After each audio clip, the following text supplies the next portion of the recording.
Tracción.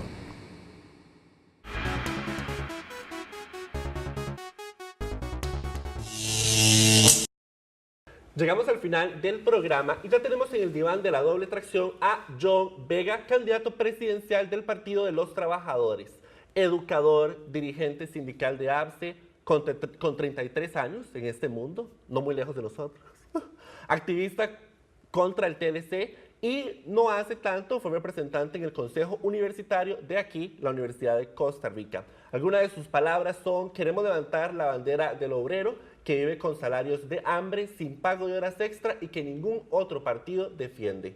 Por otro lado, necesitamos romper con el TLC y también apoyamos la iniciativa de rebajar la deuda política, pero falta suspender el pago de deuda externa para la reconstrucción por los estragos que causó Nate. John Vega, bienvenido a la doble tracción, ¿cómo está? Muy bien, gracias a ustedes por la invitación y complacido estar en esta que fue en mi casa por mucho tiempo y ahora volviendo como candidato presidencial. Un gusto tenerlo aquí. Es muy calmado usted, como que estamos contrastando porque es muy intenso. Pero aquí se puede poner intenso, ¿verdad? Bueno, no que se lo esté incentivando, pero puede ponerse muy intenso, ¿verdad? Ahora, justo le estaba mencionando yo a los televidentes lo de la propuesta de ustedes de suspender el pago de la deuda externa. Incluso ustedes hablan de hacer una auditoría para ver cuánto ha sido robado y cuánto ya se pagó en intereses. Mi pregunta es, si ustedes dicen cuánto se ha robado, es decir, que ustedes ya tienen identificados a los que han robado, digamos, y lo único que queda es cuantificar, o primero hay un proceso de buscar a estas personas. Bueno, primero creemos que es una emergencia nacional, es decir, hoy es falso que seamos los empleados públicos los responsables del déficit fiscal. Es decir, concretamente hoy prácticamente la mitad del presupuesto se va a pagar la deuda pública del país, interna y externa, y es un tercio solamente pago de intereses. Y hay ejemplos muy concretos de a dónde iba a parar esa plata, ¿verdad? Los 30.000 millones de la trocha, por ejemplo, o la reciente denuncia del cementazo, nosotros creemos que no son una excepción, es decir, es la forma en la que se han venido construyendo negocios en el país a través del presupuesto público que pagamos o terminamos pagando la clase trabajadora con más impuestos, con recortes a los salarios, que es lo que proponen la mayoría de los partidos. Entonces, cuando hablamos de una auditoría es que efectivamente no hay transparencia ni siquiera en el país, ¿verdad? Y no desconocemos quiénes son los acreedores, cuánto se le ha pagado, cuánto seguiremos pagando, ¿verdad? Aunque se sigue pagando religiosamente. Ahora, nosotros dependemos en más de un 40% de deuda externa. Al desconocer, digamos, las deudas que tenemos y suspender el pago de estas, nos volveríamos, digamos, un país poco grato, ¿verdad?, para endeudarnos más. ¿Cómo se financiaría, pues, todo lo que en estos momentos, más del 40% que en estos momentos ha sido financiado por deuda? Bueno, poniendo muchas de las actividades más lucrativas que hoy están en manos de la empresa privada en este país. Es decir, todos los negocios rentables y lucrativos han ido a parar a mecanismos de privatización. Lo vemos con el cemento, lo vemos con los aeropuertos, con una gran cantidad de servicios que van a seguir funcionando y que el país requiere. Creemos efectivamente que en una lucha internacional, es decir, el Partido de los Trabajadores, por ejemplo, sería un abanderado de la unidad de todos los pueblos, no solo en América Latina, sino en el mundo, que hoy día están siendo saqueados por los grandes acreedores internacionales. Lo vemos en Grecia, lo vemos en España, en la mayoría de países de América Latina, y por eso somos un partido que reivindica los principios del internacionalismo. Bueno, pasó en Ecuador, ¿verdad? Correa lo impulsó y lo lograron hacer. Sin embargo, tuvieron que irse incluso ya a arbitraje con empresas internacionales y los trató de sancionar el Fondo Monetario y el Banco Mundial. ¿Qué proponían ustedes para evitar una futura sanción o qué harían en caso de que Costa Rica luego se le niegue algún préstamo? Bueno, primero que creemos que es necesario conocer esas reglas que nos atan y nos someten como país. Es decir, tenemos décadas de que se han venido aprobando tratados de libre comercio, reconociendo comités de arreglos internacionales, que lo que han garantizado son los intereses de las grandes transnacionales, de las grandes corporaciones en este país, que tienen profundos intereses económicos y que claramente van a pasar a control de los trabajadores y el pueblo costarricense en un gobierno de la clase trabajadora en este país. Bueno, mi pregunta sería, y en eso es como en la línea de Beatriz, ustedes, ¿verdad?, proponen que ante la crisis económica, social y política, digamos, la propuesta del Partido de los Trabajadores y es una vía socialista. Sin embargo, a mí me parece que a veces esas propuestas terminan siendo panfletarias.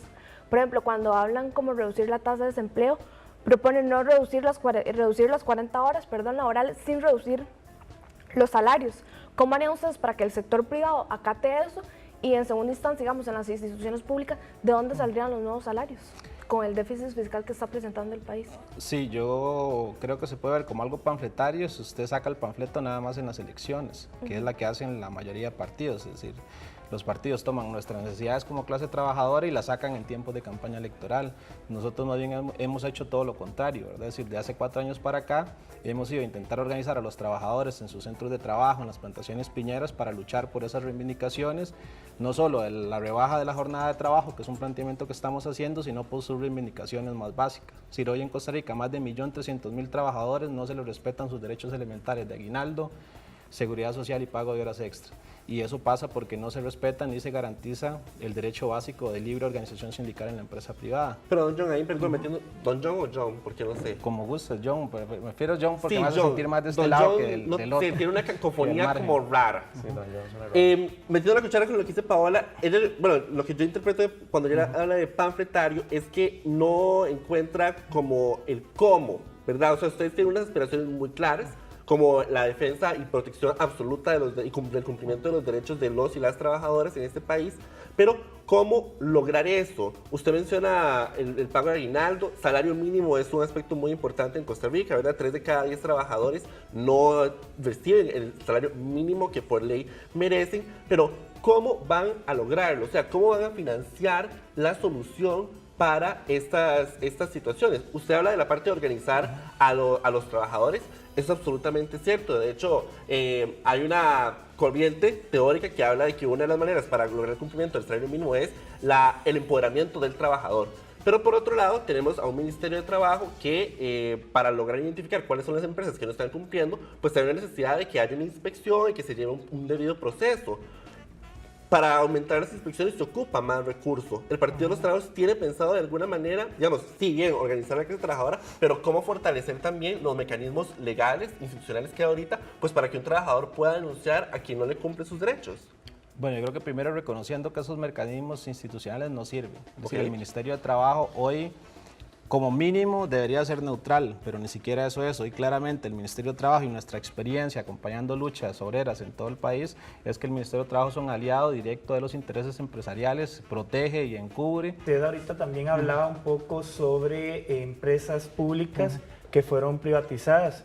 Ustedes han dicho, y usted ha dicho, que plantean volver a nacionalizarlas. ¿Cuáles y cómo llevaría a cabo ese proceso económicamente hablando? Bueno, primero, todos los servicios estratégicos de infraestructura pública tienen que pasar ya a control del Estado.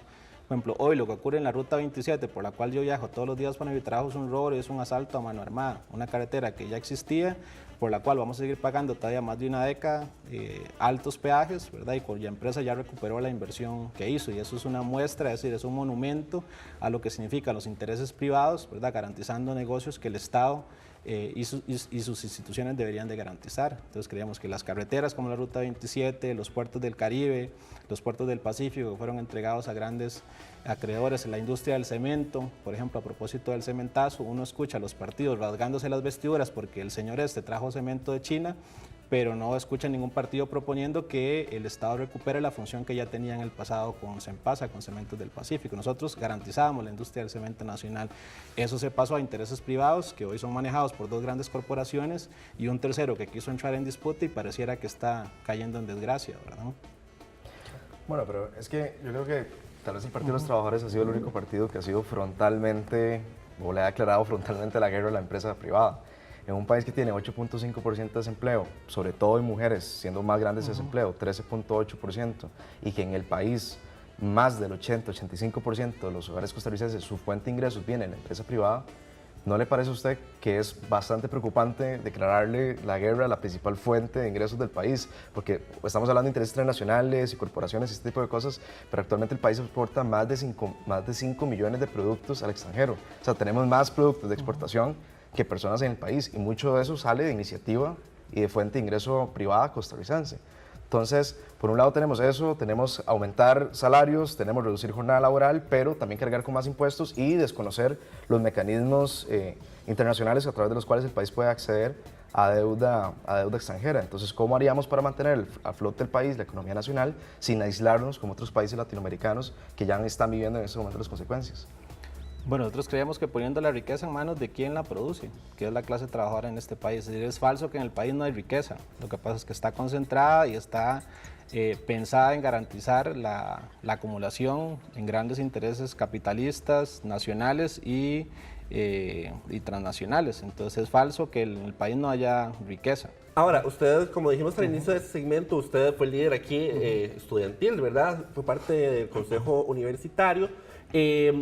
Aquí la corriente del Partido Convergencia, que tiene fuerte representación del Partido de los Trabajadores, del que usted es candidato, ha apostado y ha impulsado un PIB del 10% para la educación. El mandato constitucional del piso, o sea, el mínimo que deberíamos tener es un 8%. Ustedes, desde su candidatura, apoyan efectivamente ese 10% que la corriente convergente apoya, impulsa dentro de la universidad. Y si es así, ¿de dónde saldría ese 2%? O sea, ¿a qué se le quitaría ese porcentaje?